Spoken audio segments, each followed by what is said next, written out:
السلام عليكم ورحمة الله وبركاته. سو dhawaada dhamaan asxaabta channelka waxaan inta soo dhawaantii ku soo dhawaada muuqaalkan waa anigoo ah Yaxya Maxamuud Axmed. Maanta waxaan rabaa muuqaalka inaan kaga hadlo extensions ku darsan karto Google Chrome kaaga. Muuqaaladii kan ka horeeyay labadii u dambeysay waxaan kaga soo hadalnay Google Chrome iyo tips ku saabsan. Muuqaalkan maanta waxaan ku dhamaystiri doonaa extensions muhiim ah oo aad ku darsan karto Google Chrome kaaga oo howlo badan ku fududeyn kara. Extensionka aan maanta muuqaalka ka hadli doono extension aad u kala duwan. qaybo kamid ah waxa ka faa'iideysan kara qof walba. halka qaybo kalena developerska ama web designerska ay si gaar ah uga sii faa'iideysan karaan. marka ku soo dhawaada muuqaalkan waxaan rajeynayaa inaad si fiican uga faa'iideysan doontaan.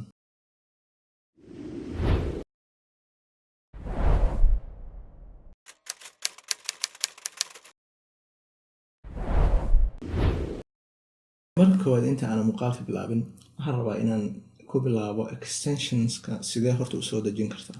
extensions sidee usoo degto waxaa u baahan tahay marka koowaad inaad tagto calaamada ay ku qoran tahay extensions waad ku dhufanaysaa hoos ayaa ku dhufanaysaa manage extensions meesha ku qoran tahay pagekan ayaa ku furmaya kadibna xaggaas ayaa soo furaysaa open Chrome web store ayaa ku dhufanaysaa xaggaa markaa furto web storeka ayaa kuu soo baxay xaggan ayaad kala soo degi kartaa extensionka aad rabto. haddii aan matalan kale hadda zoom oo kale u baahdo inaan soo degso kale add to Chrome ayaa laga ii soo degaysa sida ay kugu soo degayso. markay kugu soo degaan extensionsku waxay galayaan liiska ay galayaan si aad extensionka ugu soo darto xagga waxaa ku dhufanaysaa calaamada ay pin ku qoran tahay kadib xagga ay ku soo galaysaa. aniga xaggan maanta waxaan soo geliyay 10ka aan ka hadli doono haddii ilaahay. haddaba si aan u bilaabno extensionska iyo howlaha ay qabtaan si aan u ogaano waxaan furay xaggan iga furan website-kayga caadiga ah iyo qayb kaloo kamid ah website-kayga iyo qayb kale oo forum ah. saddexdan site ayaan ku tijaabin doonaa Chromeska aan dhahay extensionskan iyo waxa ay qabtaan.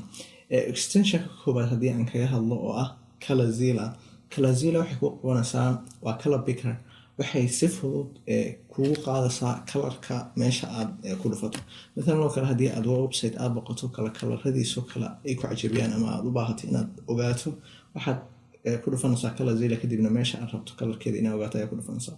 marka aad click tiraado hore ayuu kaaga koobiyeynaya wuxuu ku leeyahay kala koobiye si aad u ogaato matalan oo kale xagga hadda aan iraado paste waxaa arkaysaa inuu igu koobiyey color code-ka maxaa la raahdaa meeshii aan soo qaaday.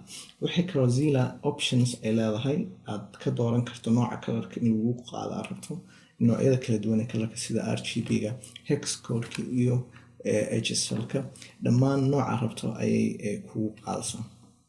waxa kaloo muhiim ah isna kalaradii aad matalan kale haddii u baahato dhowr kalar inaad soo ururiso oo color palette ka sameyso waxaad xagga ay ku galayaan kalaradii aad historyga aad qaado dhan xagga waxaa arkaysaa palette-ka ama historyga kalaradii aad soo qaadato dhan si fudud ayaa xagga marka uga wada qaadan kartaa dhammaantood. extensionka labaad ee aan rabo muuqaalka inaan kaga hadlo waxay tahay extension muhiim ah oo kuu sheegaya farta website uu isticmaalayo. haddii aad website aad boqoto kale matalan farta uu isticmaalayo kale ay ku cajabiso sidee ku ogaan kartaa. waxaa si fudud soo degsanaysaa extension kala yiraahdo what font oo si fudud kuugu sheegaya maxaa la yiraahdaa font kala isticmaala. matalan oo kale site-kayga waxaan ku isticmaalay farta Poppins iyo far kaloo la yiraahdo Gloria. hadda markaan ku dhufto calaamada ku dul dhufto extensionka waxaa arkaysaa fallaadheeda markaan far ku dul dhufto waxaa ii soo baxaya magaca farta. matalan oo kale hadda qoraalkaas wuxuu ku leeyahay farta lagu sameeyo waa Gloria Hallelujah. halka farta matalan oo kale headingkaas lagu sameeyna uu ku leeyahay Poppins. sidoo kale qoraalkan waxaad ku sii dul dhufan kartaa haddaan matalan kale hadda click yiraahdo waxaa ii soo baxaya dhammaan macluumaad ku saabsan farta sida weight-keega size-ka ee la eg tahay iyo height-ka waxyaabahaas oo dhan iyo xataa meesha laga keenay oo ah maadaama Poppins ay tahay Google font Google ayaa laga soo qaaday ayuu ku leeyahay. extensionka saddexaad ee aan rabo xagga inaan ku sheego waxay tahay extensionka la yiraahdo image downloader. wuxuu kuu sameynaya extensionka dhammaan wuxuu kuu soo saarayaa imageska ama sawirada ku jira maxaa la yiraahdaa website aad boqotay. haddii aan hadda ku dhufto calaamada image downloader waxaa arkaysaa inuu soo saarayo dhammaan sawirada ku jira page-kan. waxaa arkaysaa sawirka koowaad oo ah loogada sawirka labaad oo ah maxaa la yiraahdaa hero section-ka iyo sawirada postiska maxaa la yiraahdaa 5 post ee xagga ku jira. waxaa arkaysaa sawiradooda xagga inay ku jiraan si aad u degsato wax ku dhufanaysaa calaamada download waxaa arkaysaa inuu xagga kaaga dejinayn. Extensionka afraad ee aan rabo xaggan inaan ku daro muuqaalkan waxay tahay extension loo yaqaano light shot. Light shot wuxuu ku sameynayaa markaa ku dhufato wuxuu ku sameynayaa screenshot ayuu kaaga qaadayaa meesha aad rabto. Markaan ku dul dhufano hadda light shot waxaa noo soo baxay pagekan oo aan haddii aan sign raano ka qaadan karno qaybtaas oo kale hadda sawir ayuu noogu bedelayaa haddii aan raano save. Waad bedeli kartaa kala balaca, waad dheereyn kartaa, meel kale ayaad qaadan kartaa, sawir ayaa ka sameynaysaa. Hadda haddii aan sawir xaggaa ku dhufto wuxuu noo dirayaa maxaa la safxadda save garaynta. Isla markii xagga ayaad ka save garaynaysaa haddii aad u baahan tahay inaad save garaysato. Extensionka ee aan rabo muuqaalkan inaan ku daro waxa extension loo yaqaano lorem ipsum. Lorem ipsum wuxuu si fudud kuugu sameynayaa qoraal fara badan haddii aad rabto qoraal boos celis ah ama meel aad sii geliso مثلا kala boos sii sameynayso boostiya maxaa la raahdaa boos celin oo kale wuxuu si fudud kuugu generate garanayaa qoraal hadba tirada inta la eg kelmadood aad rabto. haddii aan ku dhufto extensionka lorem ipsum generator la yiraahdo waxaan dooran karaa kelmadaha kale مثلا waxaan leeyahay 25 kelmadood qoraal ay samee ama 30 kelmadood. haddii aan iraahdo kale مثلا kala 100 kelmadood qoraal ay samee waxaa arkaysaa qoraalkii inuu kuu badanayo. haddii aan kale مثلا kala paragraafyo fara badan iga dhigo kala haddaan iraahdo saa ayuu kuugu sameynayaa. مثلا copy haddaan iraahdo waxaa arkaysaa qoraalkii inuu iqaaday meesha aad rabtaa marka sida uu koobiyeynaysa. extension kana lixaad aan rabo muuqaalka inaan ku sharxo waxay tahay gaar ahaan web designerska aad u anfacaya waa extensionka ah haddii aad u baahanto kale مثلا kale pageka website-kaaga dhammaan pageka full page in sawir lagaga qaado extension ku anfacaya. مثلا kale haddii aan hadda iraahdo digitalska kale haddii aan tago oo iraahdo waxaa nooga qaadaa sawir dhammaystiran pageka oo dhan waxaa arkaysaa inuu dhag inta iraahdo safxadoo dhammaystiran nooga diyaarinayo page. waxaa arkaysaa hadda isla markii in uu sawirkaaga qaaday website-kii oo dhan. waxaa muhiim ah marka aad sameynayso maxaa la raahdaa screenshot-kan inaad la socoto in meelihii ay ku jiraan maxaa la raahdaa animation meeshii leh xoogaa sawirkeedu inuuna sax ahaanin. xaggan oo kale haddeertaan maadaama animation lahayd sidii la rabay maysan noqon, laakiin website haddii animation aan lahayn si fiican ayuu sawirka uga qaadaya.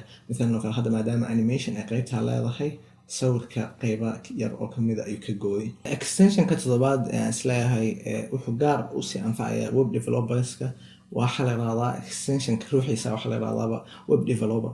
web developer maxaa ku jira extensionka saa ogaato مثلا waxaa ku jira oo kale مثلا hadda aan tagna bal website-kii oo kale web developer haddaan ku dhufto waxaa arkaysaa in daaqadda kuu soo baxayso oo dhammaan waxyaabo badan ay kugu jiraan oo developer ahaan aad ku anfacay.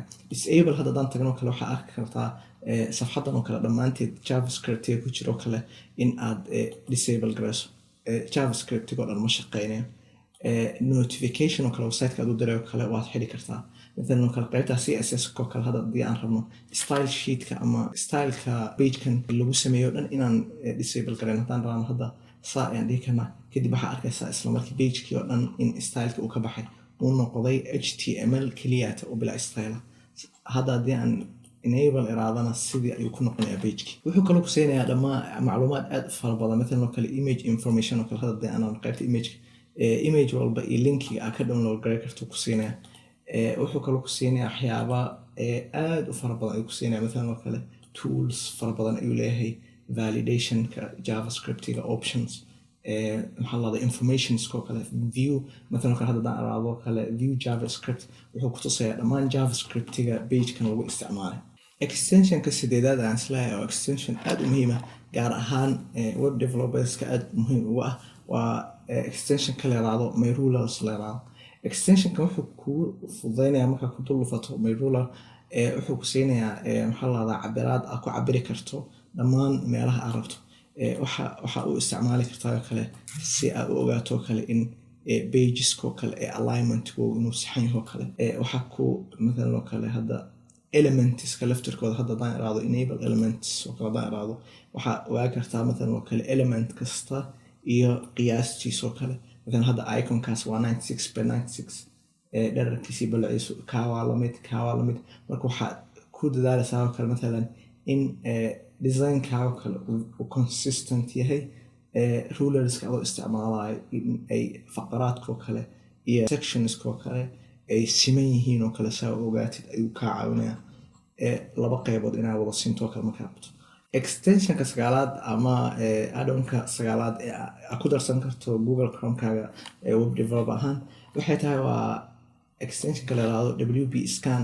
WP Scan wuxuu ku sameynayaa website kasta oo WordPress ayuu scan garanayaa hadduu WordPress ku sheegaa haddii uu yahay theme-ka lagu isticmaalay, plugins-ka lagu isticmaalay. Midna kale hadda website-kaygan oo WordPress aan ku sameeyay haddii aan ku dul fahmo waxaa arkaysaa wuxuu ku leeyahay searching for information. markuu informationka page-ka soo ururiyo wuxuu ku sheegayaa website-ka haddii lagu sameeyay مثلا WordPress haddii lagu sameeyay themeska loo isticmaalo markii la sameeyay oo kale مثلا haddii themesku ku sheegaya dhammaan waxyaabaha lagu isticmaalay site-ka ay ku sheegay haddii WordPress haddaan WordPress ahayna wuxuu ku leeyahay WordPress laguma sameynin muuqaalkan. extensionka u dambeeya ee aan muuqaalkan kaga hadlayo waxay tahay extension la yiraahdo Applizer. extensionkan wuxuu kuu sheegaa extension aad u muhiima wuxuu kuu sheegayaa مثلا website-ka technologies kala isticmaalay ama laga sameeyay nooc walba ay ahaato. hada مثلا kala site-kayga kale haddii aan tago waxaa arkaysaa wuxuu ku leeyahay Applizer waxaa lagu isticmaalo ku leeyahay 15 technologies ayaan ka ogaada ay ku leeyahay. haddii afartoo kale wuxuu ku sheegaa مثلا CMS ama content management system lagu isticmaalo sameyntiisa oo ah WordPress. programming language ka wuxuu leeyahay PHP sababtoo WordPress ayaa programming language keedu yahay PHP. e-commerce and WooCommerce plugin-ka lagu isticmaalo ku leeyahay CDN ama content delivery networks kana Cloudflare ayuu isticmaalay ku leeyahay analytics-ka Google la isticmaalay ay ku leeyahay iyo Cloudflare also marketing ko kale Mailchimp la isticmaalay databases-ka MySQL dhammaan wuxuu ku sheegayaa waxa la raada information-ka technologies kala isticmaalay oo dhan. hada مثلا kale haddii aan raan CDN kaas kale haddii aan ku dhufto wuxuu ku sheegayaa xataa technologies-ka iyo sida loo isticmaalay iyo xataa tan uu isticmaalo مثلا kale website-ka kale iyo suuqa market share-keega dadka website-yada lagu isticmaalay oo kale hadda waxaa arkaysaa Cloudflare-ka ugu caansan waa marka la fiiriyo CDNs. inta ayaan kusoo gabagabeynaya muuqaalkan intaana gabagabeyn muuqaalkan waxaan rabaa 10 in ku dhammaystiro hal extension oo islaaya waa si guud inaad iska haysto aad bay u fiican tahay oo ah extensionkan marka furto new tab-ka ah sawirka quruxda badan iyo ay ku soo baxayaan maxallada qoraalkaas code-ka maalin walba iyo maxallada to-do list-ina aad ku dari karto xaggan oo kale hadda waxaan ku darnay maxallada to-do list-ga iyo sheeg extensions-ka dhammaan aan muuqaalkan ku sharax dhammaantoodna waxaa ka degsan kartaa Chrome Marketplace ayaa ka degsan kartaa dhammaantoodna waa free. waxaan rajeynayaa inaad ka faa'iidaysan doontaan intaan muuqaalkan la isku arki doono waxaan idin leeyahay assalaamu calaykum waraxmatullahi wabarakaatuh.